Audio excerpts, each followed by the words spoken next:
faire du Val-Fangwa que le président aille se faire soigner à l'étranger chaque fois démontre que les Bédimans ont raté le système sanitaire du Cameroun parce que le président devait être le premier Cameroun à se soigner chez lui avec fierté. Je voudrais dire à Lucien qu'ils assument seuls le bilan catastrophique qu'ils ont au Cameroun depuis 43 ans, très seuls. C'est eux qui ont gouverné ce pays, c'est eux qui l'ont détricoté, c'est eux qui sont en train de le couler comme un navire, qui sont en train de le saborder économiquement, c'est personne d'autre. C'est les Bédimans. Qu'ils assument ça. Parce que le président de la République n'est pas présent. Nous avons vu, je reviens pour la zone, nous avons vu l'histoire du faux décret. Je ne pense pas que cette histoire se serait faite si le chef d'État était là. On peut tout nous dire. On peut nous apporter toutes les garanties, mais le chef ne peut pas m'apporter la garantie certaine que le Cameroun se porte mieux quand son chef n'est pas à côté. C'est pas possible. Ça, il ne peut pas m'apporter cette garantie. Il a beau avoir été à Genève, il a beau avoir été partout, c'est pas ce qu'on veut. On veut que le chef de l'État, notre président de la République, soit ici et qu'on sache où il est à chaque moment possible. C'est ça la vie d'une nation. Ce qui se passe au Cameroun, c'est que quand vous parlez un peu, on vous met en prison. Et comme il a dit, on instrumentalise la justice pour assouvir les desseins dangereux de certains politiciens. Il y a des gens en prison à Konengi qui ne sont pas dans la prison, nous le savons, mais qui ont maille à partir avec la fortune de l'État du Cameroun, à plusieurs milliards, qui sont dans les hôpitaux, qui sont hors de prison. Alors, Maurice Nonga, quelle est la lecture que vous faites de cette situation? Est-ce que, au regard du cas, par exemple, d'André Blaise Sama, est-ce qu'il n'y a pas de risque qu'on se retrouve avec une affaire Georges Alixé et Cannabis? Mais du Val-Fangwa, le risque est très grand. Moi, j'ai vu, d'abord, je profite de l'occasion qui m'est donnée pour adresser mes vives salutations à André, qui est un ami, je peux le dire, avec qui j'ai partagé beaucoup de plateaux. Mais je voulais dire que quand vous voyez ce monsieur que vous avez connu au milieu de sa forme, que vous le voyez aujourd'hui, vous voyez que André Blaise Sama se meurt à petit feu. Et il faut que vraiment l'opinion nationale et internationale s'élève pour cela. Du coup, nous sommes dans un pays qui a signé tous les pactes, qui a révélé tous les pactes internationaux relatifs aux droits civils et politiques. Le Cameroun l'a fait. Nous avons eu une évolution notable au Cameroun. Le code de procédure pénale, dans son quantum, qui fixe les règles régissant les gardes à vue, le délai de détention provisoire et les droits de la défense. Pourquoi tout cela n'est pas, je ne veux pas rentrer sur ce que le maître a dit, pourquoi tout cela n'est pas respecté? Et en plus, les prisonniers politiques, je disais tout à l'heure, ceux qui sont au pouvoir ne s'imaginent pas qu'un jour ils peuvent être de l'autre côté. Ah oui. S'ils s'imaginaient par les mécanismes démocratiques normaux de côté, ils ne s'amuseraient pas à utiliser la prison comme étant la sentence suprême. Ce qui se passe au Cameroun, c'est que quand vous parlez un peu, on vous met en prison. Oui. Et comme il a dit, on instrumentalise la justice pour assouvir les desseins dangereux de certains politiciens. Alors, quand vous mettez les gens en prison, ça pose un problème très sérieux. Et pire encore que les soins ne peuvent pas être donnés. Il a parlé des droits égaux. Il y a des gens en prison à Konengi qui ne sont pas dans la prison, nous le savons, mais qui ont maille à partir avec la fortune de l'État du Cameroun, à plusieurs milliards, qui sont dans les hôpitaux, qui sont hors de prison, qui sont là-bas. Mais qu'est-ce qu'un homme comme Issa va faire en prison? Quelqu'un qui n'a pour seul idéal que de faire transformer la société dans laquelle il vit par des propositions démocratiques. Un homme qui n'est même pas plus tard dans son langage. Qu'est-ce qu'il fait en prison après le délai de détention que Maître a décrit ici? Donc je pense qu'il faut qu'on soit sérieux. On ne peut pas faire de la politique en mettant sur les autres l'épée de Damoclès de la prison, que vous agissez comme ça, vous allez en prison. Ce n'est pas sérieux, ce n'est pas logique. Que les magistrats eux-mêmes qui gardent les gens au-delà des délais prescrits, qu'ils sachent qu'ils ne rendent pas service à la démocratie de ce pays et à notre norme juridique. Quand je suis la facilité avec laquelle mon co-panéliste, le présentateur de RDPC, a décrit la situation du Cameroun, je comprends la légèreté avec laquelle il gère le Cameroun. Le RDPC. Oui, je comprends. C'est-à-dire que la légèreté, elle transparaît dans les déclarations de mon frère Lucien. C'est trop facile. Et ce qui est simple et faux. Dans les faits. Nous sommes, je ne sais pas si les Luciens se rendent compte que le peuple camerounais qui crie, qui demande où est son chef, a des raisons fondamentales et profondes de poser cette question. Nous sommes un pays économiquement engagé. Nous sommes un pays dans lequel la question d'amortissement nous a dit en mai passé que nous avons 15 416 milliards de dettes.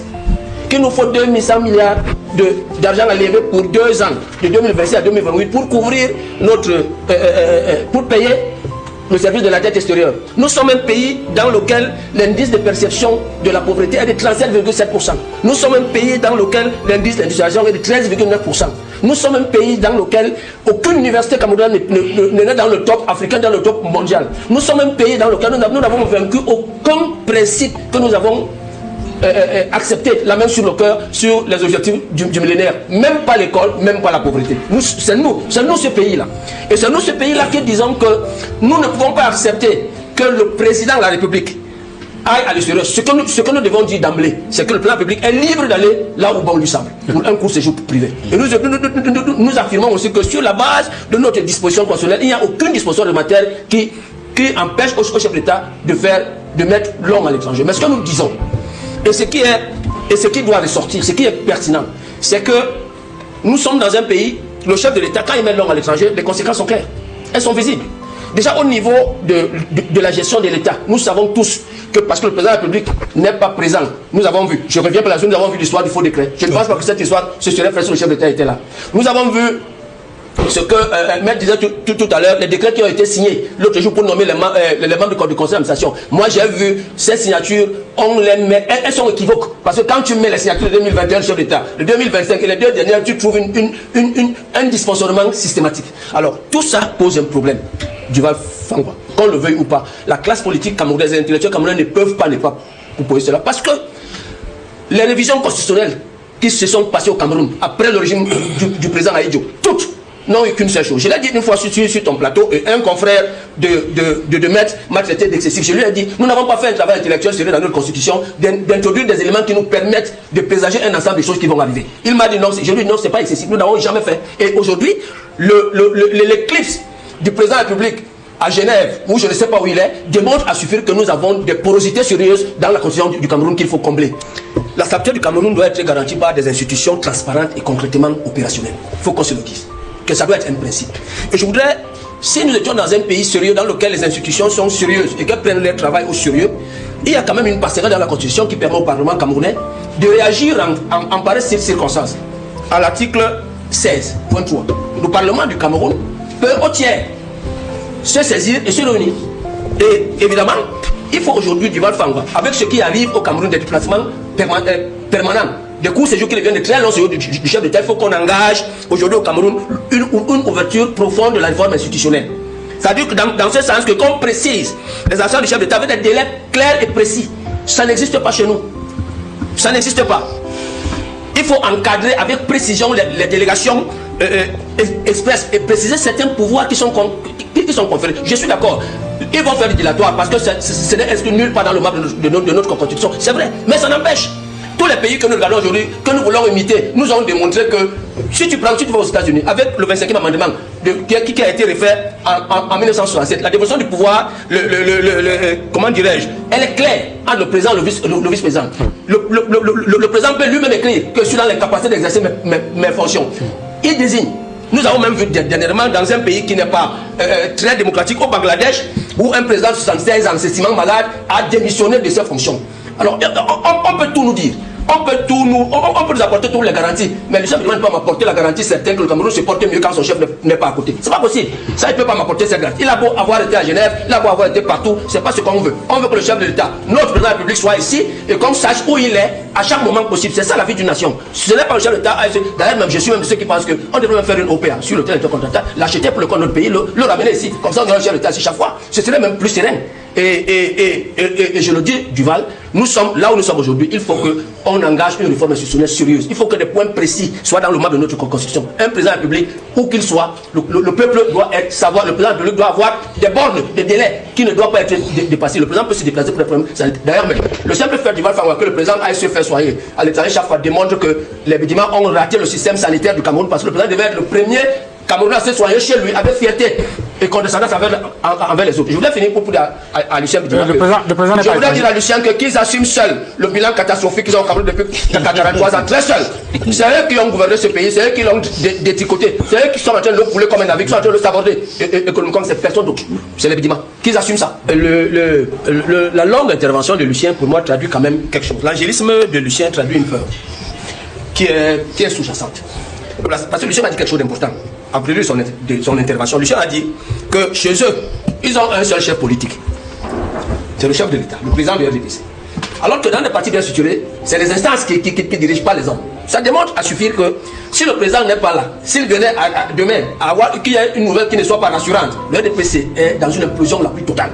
Et moi, j'ai la faiblesse de croire que la réunion que le secrétaire général du RDPC a placée sous l'impérative large victoire du RDPC aux élections législatives et municipales, raison, conditions préalables, action. Il a même dit quelque chose d'important parce que moi j'ai lu son discours que je vais dire à Lucien ce que le secrétaire général a dit. Il a dit que pour lui, le plus important, les questions importantes sont la mobilisation, l'encadrement, l'information et la sensibilisation sur des sujets sensibles. Oui. Que ces sujets doivent être résolus dans les mois à venir, avant la convocation électorale et les circulaires du président national. Voilà ce que le secrétaire général du RDPC a dit. Et quand on se base sur cela, on comprend que si on parle de sensibilisation, si on parle de mobilisation, c'est-à-dire que dans la maison, on sait pertinemment qu'il y a une démobilisation systématique. On sait pertinemment que si les élections présidentielles sont passées, elles sont peut-être passées, mais elles sont encore dans l'attente parce que la mobilisation de l'opposition va apporter une bourrasque sérieuse qui va emporter beaucoup de choses. Et ça peut aussi traduire le fait que les nouvelles qui viennent de l'étranger, parce que le chef du parti n'est pas là, les nouvelles qui viennent de l'étranger peuvent ne pas être rassurantes. Parce que l'implosion du RDPC viendra de quoi? Viendra du fait que si demain le président n'est pas là, personne dans ce parti ne peut nous réunir. Personne. Les gens ne peuvent pas rapporter la preuve du contraire. Personne. Le parti RDPC tient parce que le président premier président du RDPC est de la République du Cameroun. Et à cela, il tient des leviers importants et il a beaucoup de choses à distribuer. C'est un parti État. Quand nous sommes en face de toute l'administration camerounaise, moi j'ai déjà fait 6 élections législatives, je ne suis pas 6. Donc je sais de quoi je parle. Alors, et je suis d'accord que Lucien dise ici que les administrations et les autres laissent l'opposition travailler. Parce que ce que mon cher Fidèle a dit est pertinent. L'opposition camerounaise ne détenant pas le calendrier électoral, il est difficile à l'opposition de s'organiser. Le RDPC fonctionne sans avoir intégré le risque de l'alternance politique. Dès qu'on quand on fonctionne comme ça, on sait qu'on ne peut pas être battu à une élection. Non seulement on se jette la salive sur le ciel qui se tombe sur soi-même, mais on s'assoit sur des lauriers qu'on pense être conséquents et fondamentaux, mais qui ne le sont pas. Parce que quand on sait qu'on est dans une situation d'alternance permanente, qu'aujourd'hui nous sommes au pouvoir, demain ne sera pas, ils comprennent très facilement, parce qu'ils n'ont jamais été de l'autre côté, ils ne comprennent pas ce que c'est. Donc il faudra, à tout prix, en payant tous les prix, qu'à la prochaine élection législative, qu'on se batte pour que le RDPC n'est pas la majorité à l'Assemblée. Ils comprendront effectivement ce que c'est que la cohabitation et comment est-ce qu'un pouvoir se gère.